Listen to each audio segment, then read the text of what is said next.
تمہاری صبحوں میں، دوپہروں میں، شاموں میں، راتوں میں، خلوتوں جلوتوں میں، تمہاری جوانیوں میں،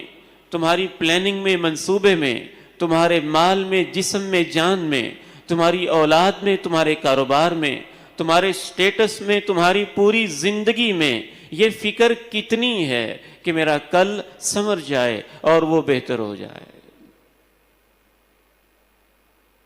صحابی رسول ہیں،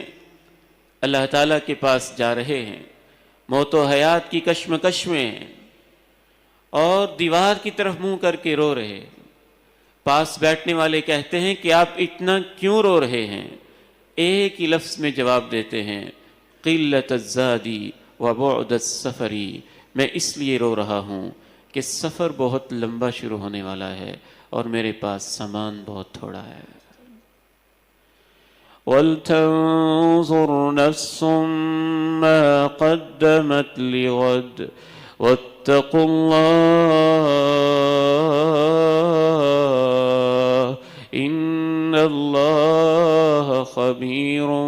بِمَا تَعْمَلُونَ۔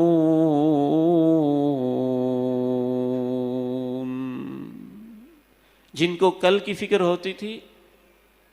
وہ واقعتاً بے چین رہتے تھے، ان کی راتیں بھی اور ہوتی، صبح بھی اور ہوتی، ان کی زندگی کے جینے کے انداز ہی اور ہوتے ہیں۔ اللہ تعالیٰ نے وہ انداز بھی اپنے قرآن میں بیان کیے۔ تَتَجَافَى جُنُوبُهُمْ عَنِ الْمَضَاجِعِ يَدْعُونَ رَبَّهُمْ خَوْفًا وَطَمَعًا وَمِمَّا رَزَقْنَاهُمْ يُنْفِقُونَ۔ وہ راتوں کو بے چین ہو کے اپنے بستروں سے اٹھ جاتے ہیں اور اپنے رب سے خوف اور طمع میں دعائیں کرنے لگتے ہیں، اور جب دن ہوتا ہے تو میری راہوں میں خرچ کرنے لگتے ہیں۔ كانوا قليلا من الليل ما يهجعون وبالأسحار هم يستغفرون۔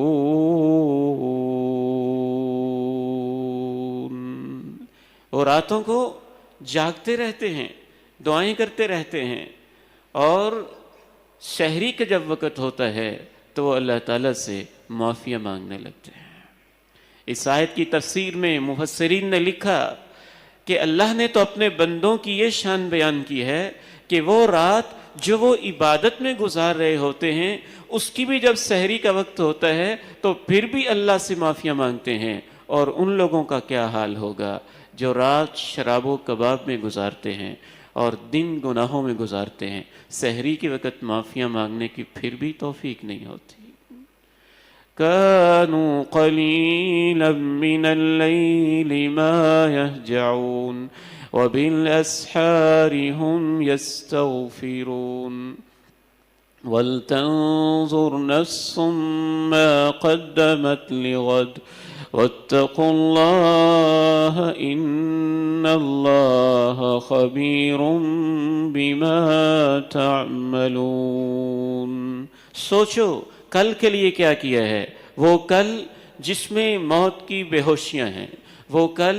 جس کے اندر جاں کنی کا عالم ہے، نزع کی کیفیتیں ہیں، وہ کل جس کے اندر قبر کی مٹی ہے اور قبر کے اندھیرے بھی ہیں اور کیڑے مکوڑے بھی ہیں، وہ کل جو قبرستان کے شہر خاموشاں کے اندر آنے ہی والا ہے اور آ کر رہے گا، اور وہ کل جس میں منکر نکیر کے سوال و جواب بھی ہیں، اور وہ کل جس میں پھر میدان محشر کی ہولناکیاں بھی ہیں، اور وہ کل جس کے اندر یا تو پاؤں کے بل چلنا ہے یا الٹے چلنا ہے یا سواریوں پہ بیٹھنا ہے، اور وہ کل جس میں اللہ نے کھڑے کر کے پوچھنا بھی ہے، جوانی کہاں گزار کے آئے ہو، زندگی کہاں لگا کے آئے ہو، مال کہاں سے کمایا تھا، کہاں خرچ کرتے رہے ہو، اپنے علم پہ عمل کتنا کیا تھا، وہ کل جس میں تمہیں تولا جانا ہے، وہ کل جس میں تم نے پل صراط کے اوپر سے گزرنا بھی ہے۔ اور صحابہ تو رو پڑتے، تابعین تو رو پڑتے، اللہ نے یہ تو یقیناً بتا دیا ہے کہ تم میں سے ہر ایک کو پل صراط سے گزرنا ہے، اور یہ گارنٹی کسی کے پاس نہیں، بچ کے گزرنا کس نے ہے اور نیچے گرنا کس نے ہے۔ وَلْتَنظُرْ نَفْسٌ مَّا قَدَّمَتْ لِغَدٍ وَاتَّقُوا اللَّهَ إِنَّ اللَّهَ خَبِيرٌ بِمَا تَعْمَلُونَ۔